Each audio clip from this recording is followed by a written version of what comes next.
A nice hot cup of tea does feel good during this monsoons.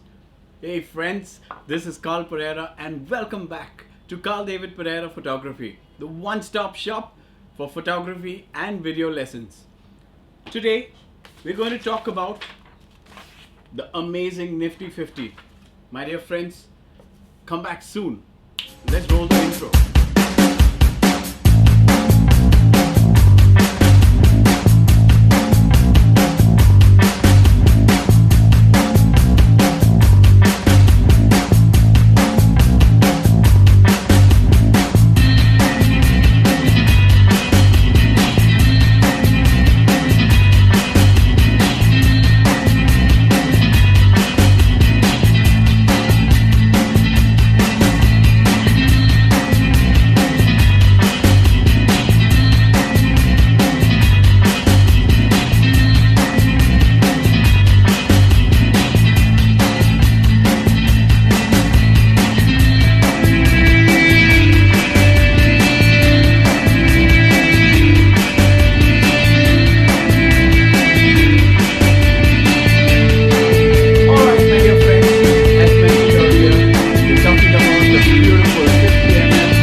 By Canon.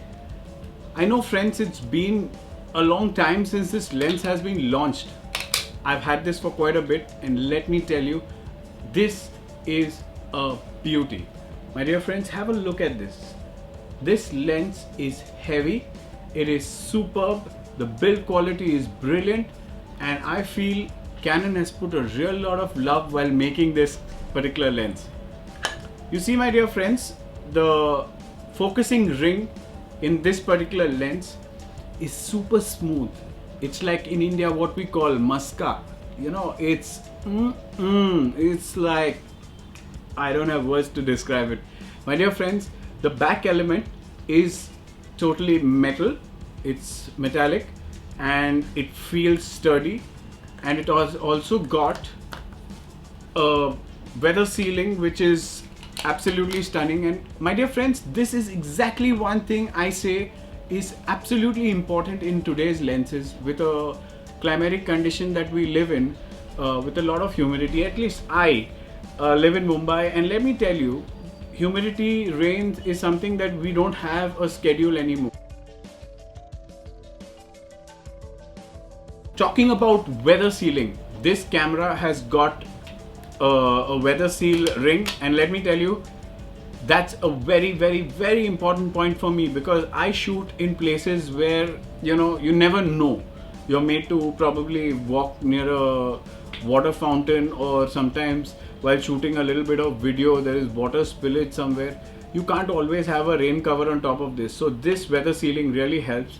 And along with the 1DX2, which is a beast and a tank of a camera, this goes really well. Now coming to the point where how much does this particular lens weigh?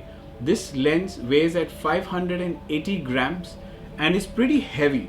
It does feel heavy, and I tell you something, whenever you hold this lens, you're going to know that Canon has put a lot of effort and a lot of love while making this. It feels good. Yes. Now my dear friends, this lens, if it is paired with a 1DX or a 5D Mark IV or a 6D, I think it marries well.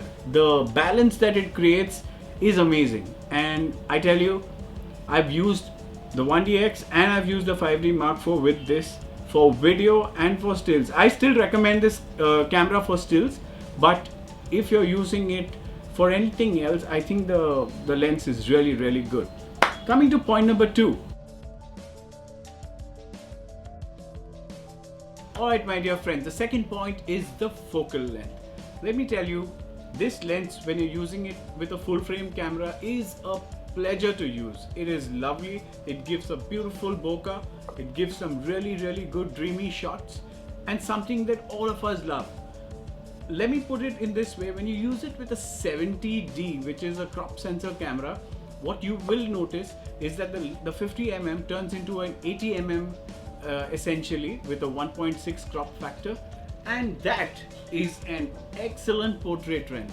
And when you talk about a portrait lens, Sometimes a lot of people invest in another lens for portraits. I tell you, if you have this and you have a 70D, boom, you've got a portrait lens. And my dear friends, the shots are gonna be tack sharp.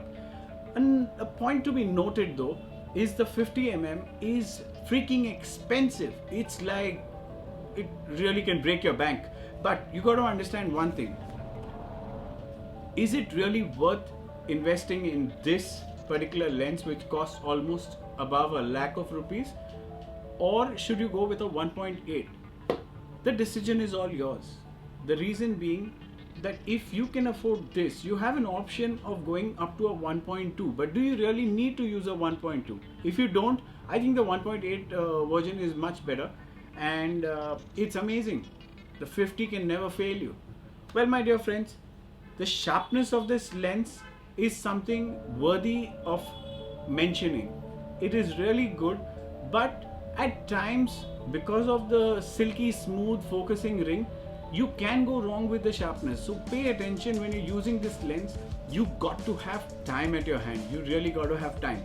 And at the same time, understand something. For video, pulling focus, etc., you got to be really careful. So sharpness is an element which I would not say it ranks on the top, but one can work on it. I would recommend don't really shoot at 1.2 if you're looking at sharpness, because anyways at 1.2 it's really difficult to gain sharpness, and I'm sure you guys will agree to that. But coming to macro, this particular lens can be used as a macro lens with a focusing range of around 45 centimeters, the minimum focusing range. And I say again, if you can use it as a portrait lens and a macro lens, I think it's worth buying it. If you can afford it, or at least rent it, give it a shot. Canon makes the best glass ever. I love them, and I will always vouch for Canon. Canon, I love you. If you're hearing me, kudos to you. Well, coming to videos, my dear friends, as I briefly mentioned earlier, videos is something where your 50mm will work wonders, but you got to be ready for this. When you're using this beauty, when you're using this lens, the shots are going to come out a little dreamy and a little soft focus. If you really want to up your sharpness game, I think boost up to a 1.8 or a 2.0. I also would say that, like most STM lenses, the 1.2 is quite a silent lens, though at times it can, with the confusion that it makes to try and gain focus, it's going to make a little noise. But to what I have used it, I have not yet heard any kind of noise. It's very smooth, it's very smooth. But yes, at 1.2, expect focus dodging. It's going to be a little tricky out there. As I mentioned, always at the end of my lens or a tech review, I'm going to post a couple of sample images of this particular lens, the results at 1.2 and at other f-stops, and I hope you enjoyed this video. Do give me a thumbs up, and yes, my dear friends, thank you so much, all of you. I love you so much for all your subscriptions and your likes. You guys are really awesome. Do keep watching my videos, subscribe to my channel. I love you. Keep coming back, and until next time, ciao, all the best.